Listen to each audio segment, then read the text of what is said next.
from being slaughtered on the spot to being murdered. These are the 20 craziest moments in bull riding history. At number 20, Derek Kolbaba got stomped underneath by Big Chili. One buck, one stumble, and down came the boot, straight on Kolbaba's body.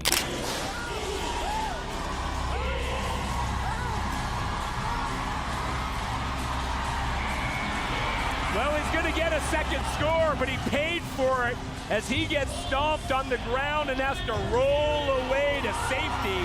But he's able to salute this crowd, and But at 19, Michael Lane thought he'd conquer Peanut. Instead, Peanut stomped on his head, right on the crown. Guy in facing Peanut. Ooh, boy, oh boy, he takes not one, but two shots. If Lane had any plans mid-air, they were crushed right along with his helmet. And yes, Denner Barbosa had the same stomp situation when he faced Cool Whip at number 18, but worse.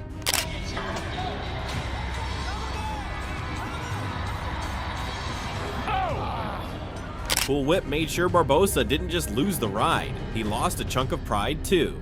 At 17, Brady Fielder rode Buck Nasty. Forget the ride. The loud thud after he fell was the part everyone remembers.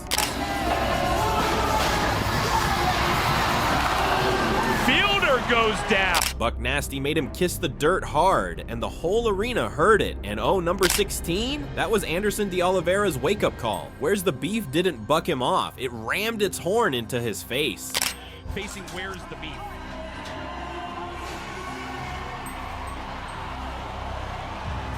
And if you're still wondering where the beef is, it's definitely not with Oliveira. At number 15, Dave Mason hung up when he rode Stanley Fatmax. Guy. Then he's going to touch one at 1.5. He's in trouble. It get painful. And as if that wasn't bad enough, his face got slammed straight into the metal gate. And he's still not. Oh, that is. He got posted. Out of all the ways you can come out of a bull rope, that is not the way.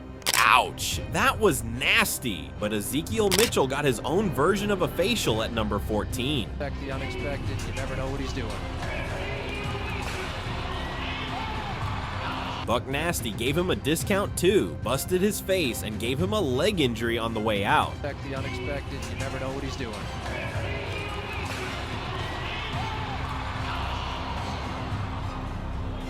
There was definite contact. But number 13 was another special offer. Bandito Bug came swinging with hooves, and Colton Hevelo, he was the unlucky customer.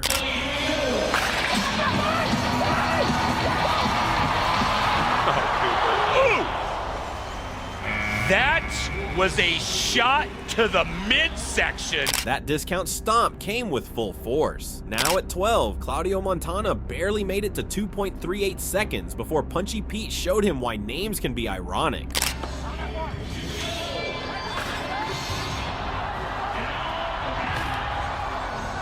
One stomp and Montana looked like he just got punched by a truck. But nothing smooth about number 11. Mr. Smooth took Devin right, bucked him, bulldozed him, and then stomped him for good measure. One more time.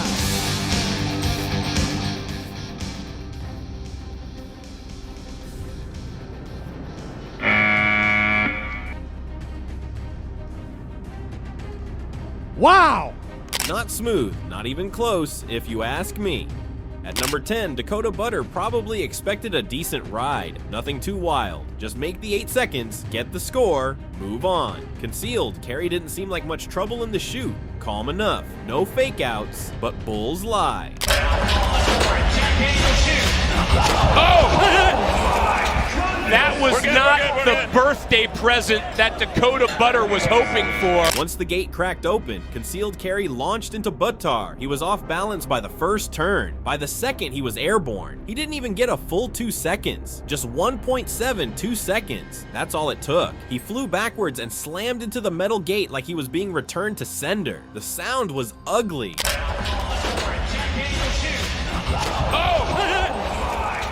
Then nothing, no stomping, no extra violence. Concealed Carey just went about its business like nothing happened. Meanwhile, Butter was looking like he couldn't believe it. He walked off without limping, but the hit to the back and to the pride probably stuck around longer than the soreness. Still, that was nothing compared to what Marco Iguchi faced next. At number 9, the damage came quicker and the consequences could have been worse. Blurred lines exploded into the air. It was expected, but what wasn't expected was that Marco Iguchi didn't even have time to adjust. The bull's first 2 jumps were high. The 6th one, it twisted just enough to throw Iguchi off balance. But he can ill afford to make mistakes like he did last night. He's got to ride this bull.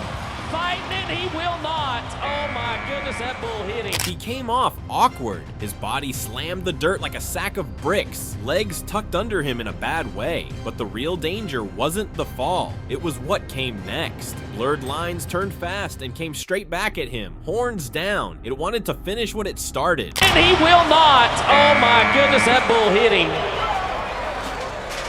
And it is... Iguchi scrambled, rolled, and pushed off the ground like his life depended on it, which it probably did. If he stayed 1 second longer, that bull's full weight was coming down on him, skull-crushing kind of weight. While Iguchi managed to dodge disaster by inches, Daniel Tinsman at number 8 wasn't as lucky. His wreck didn't just involve brute force, it came with altitude. Daniel Tinsman was right there, not even 3 seconds left on the clock. If he had just held on a little longer, he would have had the 8-second ride locked in. But I'm Legit 2 made a hard spin to the left and Tinsman lost it. His grip loosened and that was it.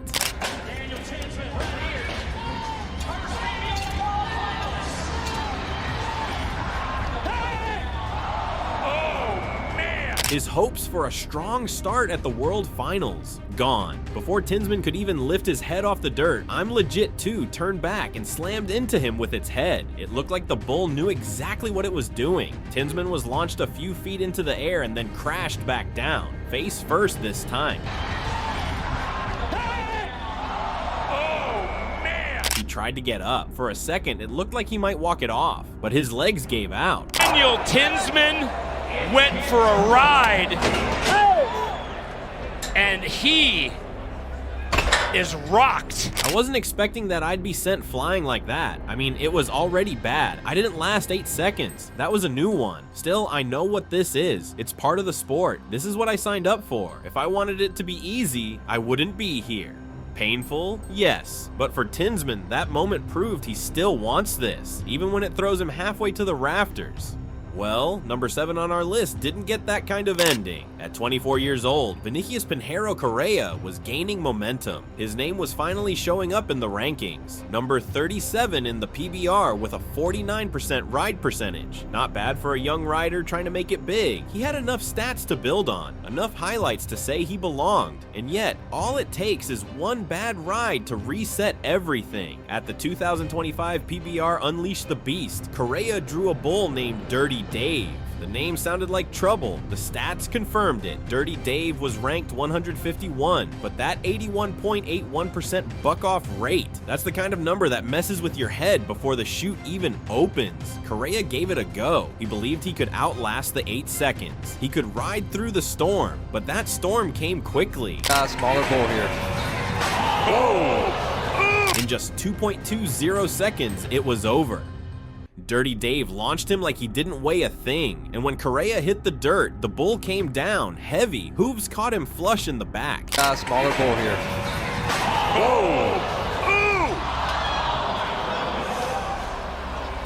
Not only the landing, but then the aftermath. You could see the pain in his body before he even tried to move, and when he finally did, it was on his knees. After the x-rays, the truth came out. Broken ribs and a leg injury. He was out for a while. Yes, Dirty Dave had something to prove, but the one who paid for it was Correa. The hard part now isn't just healing, it's the climb back. The ribs will eventually mend, the leg will be treated, but the memory of that ride, that's going to take longer. And if Vinicius Correa thought his wreck was rough, Nick Tetz had it worse. Way worse at number 6. There was no buildup, just $3 and Nick Tetz was down. He was riding Regulator in round 2 of the PBR World Finals, a bull that didn't need a long setup to do damage. Regulator moved fast, bucked hard, and flung Tets off like he was weightless. And when Tets hit the ground, there wasn't even time to process the fall. Looking to whatever the next jump's going to be. Regulator spun around and came back. Tets hadn't even gotten to his knees. He was still lying flat, helmet still on, eyes still trying to figure out what just happened. The bull had locked eyes on the target. It charged in and jabbed its sharp horn straight into Tets's body. A quick, ugly ambush. Tets tried to do his best to cover up and roll. Even with the helmet, you could see something was wrong. The medics and bullfighters rushed in, but it was clear. This was more than a rough landing. He was still conscious but frozen. Oh, but he is down. And this is not looking. Later, we'd find out why. Both of his legs were broken. Regulator had stomped down with enough pressure to split the bone. The moment I fell down, the first instinct I had was to get out because the bull might attack me again. Unfortunately, my 2 legs were broken and I could only hope that the bullfighters would shoo away the bull. I couldn't move, not an inch. There's always talk about how dangerous bull riding is, but sometimes it takes something this raw to remind people. Tets learned that up close, with 2 broken legs and a bull that wasn't finished until the damage was already done. Now, just when you think it can't get any more brutal, another ride shows up to prove you wrong. Because what happened to Nick Tets was a wreck, no doubt. But what happened to Kaique Pacheco was a wreck, with a twist at number 5. The crowd thought this one was a wrap. Pacheco had the bull centered, his body squared, the timing down. It looked routine. But as always, Constant Pain had other plans. At exactly 4.97 seconds, things fell apart. The bull twisted sharply and sent Pacheco airborne. The problem was, his right hand didn't let go. It stayed locked on the rope and he got dragged. For the next few seconds, it was a horror show. Constant Pain spun in tight circles. Pacheco flailed completely at the mercy of the bull's momentum. He had no control, just a dangling body being whipped around. And then came the headshot. Kaique violently tossed to the side. Constant Pain cocked its head to the side, caught the right angle, and slammed his skull straight into Pacheco's head. That strike was enough to send the 2018 world champion flying across the dirt and into the metal gates. It sounded like someone slapping a frying pan against a wall. The bullfighters scrambled in, shooing Constant Pain off. As back to those stats that Cord's talking about. Those are what they are. They're just... Later, in a quiet post-event interview, Pacheco didn't seem too rattled. "It's always good to expect that a wreck is coming," his translator translated. And for this one, I had a bad feeling. I don't know what it was. Most of the time, my gut feel ends up being right. You can't let it mess with your head before the ride, but sometimes you just know. He knew, and this time his instincts weren't lying. Constant Pain earned his name that night. Although that wreck was brutal, it wasn't the first time a rider found himself completely at the mercy of a bull with something to prove. At number 4, Rebel Yell 2 stepped into the arena and made sure Shane Proctor wouldn't forget his name either. When the gate flew open, Rebel Yell 2 made a lean sprint forward like it had somewhere to be. Then came the buck. A lot with that confidence factor. Here we go, Rebel Yell 2. And he's, whoa! Wow. It was a full-on launch, like the bull was trying to shake loose a problem it didn't want to deal with, and that problem was Shane Proctor. The force of that single buck threw him off balance, and then he was airborne, high enough that when he finally hit the ground, Rebel Yell 2 twisted, turned, and sent one jolt with its head, just enough to make sure the fall was brutal. Yell 2, and he's, whoa! Wow. Oh. And it was. Proctor landed on his back, flat. He tried to sit up, but his arms were weak. His chest was fighting him. You could see it in his face. Something wasn't right. Oh, and he hit the ground hard. It definitely. He's looking for air. Definitely.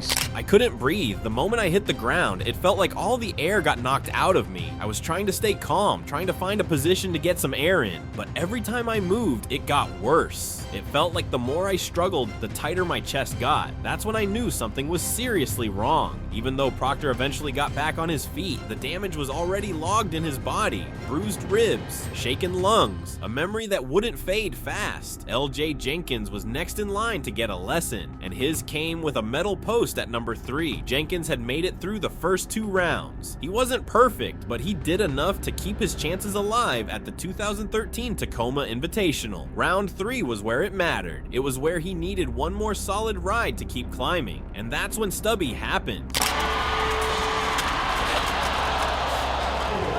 It just goes, it seems, from bad to worse for Jenkins.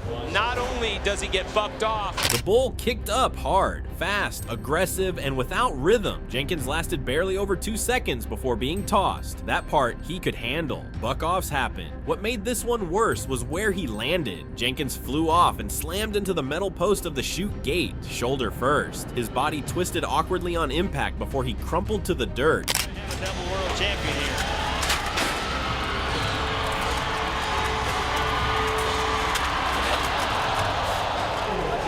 it just goes. Instead of checking his head or lying there dazed, Jenkins pushed himself up immediately. He just knew he had to get out of there. Stubby wasn't done yet, and Jenkins wasn't about to wait around to see if the bull wanted another shot. It just goes, it seems, from bad to worse for Jenkins.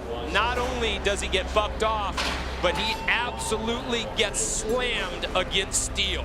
Well, I expected the buck off might happen, that's part of it. But what I didn't see coming was getting slammed into the gate. I imagined a lot of things going wrong, but being tossed into that post like that one wasn't in the picture. He didn't finish that round, he couldn't. The hit left him sore all over and aching in places that would take a while to name, but he still stood up on his own, still walked away. Of course, walking away doesn't always mean you walked away clean. Some riders leave the arena upright, but they carry something with them. Concussions, bruises, bones that won't set right. And for our number 2, a lesson. One he learned the hard way. Head first, courtesy of Cochise. Cochise didn't need much time to get his message across. Fabiano Vieira was already airborne. His body tilted too far forward, legs off balance, arms grasping at nothing. When he came down, it wasn't feet or shoulders first, it was his head. Too long in the chute. And Vieira wasn't wearing a helmet, skull against dirt. Then came the second part, the part nobody wants. Cochise turned, spotted him trying to rise, and charged. A quick jab of the bull's head knocked Vieira flat again. It looked less like a bucking match and more like a takedown. He did a great job to duck and cover after a very quick buck off. Cochise stood there over Vieira, steam in the air, eyes locked like he was trying to figure out if the man was worth finishing off. Something in that moment changed. The bull lost interest. There was no point. Cochise walked off. Vieira didn't, not right away. Now, there's a reason helmets exist. You ride something that weighs 1,800 pounds, and once you off its back, you'd want to cover your head. He didn't say much after, but his face did. The stiff jaw, the far-off stare. No one needed to ask if he'd wear a helmet next time. He would. And for number 1, we have Rafael dos Santos versus Hillbilly Rock. By this point, anyone watching knew what Hillbilly Rock could do. The bull had a 100% buck-off rate. No rider had lasted. So when Rafael dos Santos stepped up, people hoped. But hope doesn't mean much when you're dealing with something that's never been ridden. Santos looked ready. The gear was right. His helmet strapped in, rope gripped. He nodded. The gate swung and the crowd lit up. But Hillbilly Rock wasn't going to give him a chance. The bull spun, tight, mean, and fast. By the time the clock showed 3 seconds, Santos was already in trouble. He couldn't center himself. Every jolt pulled him farther off balance. Then it happened. He bucked off, but not clean. Go get it! Go get it! Go get it! His hand didn't let go. The rope stayed tight, so instead of falling, he hung, dragged sideways while Hillbilly Rock kept twisting. The bull flung him hard. Then came the horns, sharper than they looked, angled just right. Santos took a direct hit at his back. And right after that, Hillbilly Rock trampled him like a bag of dirt. All that weight pounding over his legs, chest, side.